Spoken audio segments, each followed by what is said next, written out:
say, do you think that the action New Zealand government is currently taking on climate change is sufficient, and does it do justice for our future generations? If not, what goals and actions would you push for in the next term if elected? No and no.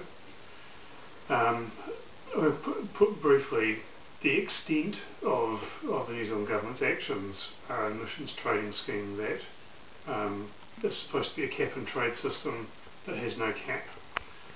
Emissions will not decrease under this ETS, and so we will not meet anything like the targets that we need to meet.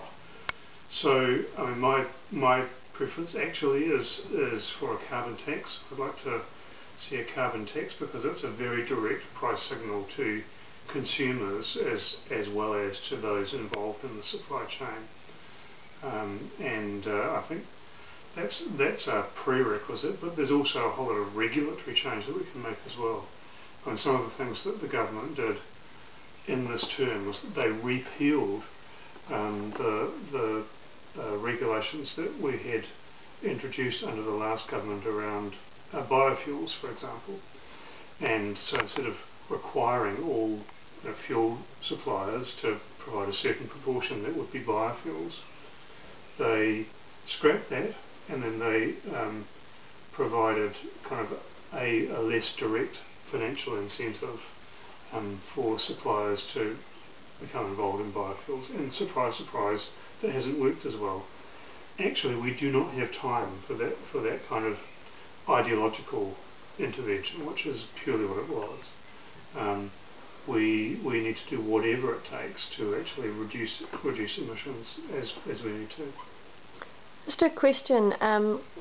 We just interviewed Chris Archinvoll, and he said that the initial tax that it was a tax that was brought in by the Labour Party in 2007, and that was a tax, whereas what National brought in was more of a behavioural modification scheme. Do you have any on the ETS? Yeah. Do you have any comments on that? Well, Chris was an MP through this entire time, so it's a bit of a surprise that he doesn't seem to know what he's talking about. His characterisation of what has occurred is completely wrong. We worked with Labour, and certainly their perspective now is that they favoured a carbon tax as well, but couldn't get a parliamentary majority for it. We worked with them to support their ETS, and it was a close run thing for us because we thought Labour's scheme was rubbish as well, but we felt that that it was still worthwhile supporting their emissions trading scheme, because it would at least introduce one that could later be strengthened and modified. So something better than nothing. But it was very much along the same lines as Nationals. You know, it's an emissions trading scheme that involved trading carbon credits. It wasn't a tax at all. National has scrapped Labour's scheme and brought in their own, which is extremely bad in all sorts of ways. I said it doesn't have a cap, which is like the fundamental thing that a cap and trade scheme needs to have. I actually don't care so much. I mean, someone asked me recently at a public meeting, isn't the ETS all about rich people getting richer by trading carbon credits?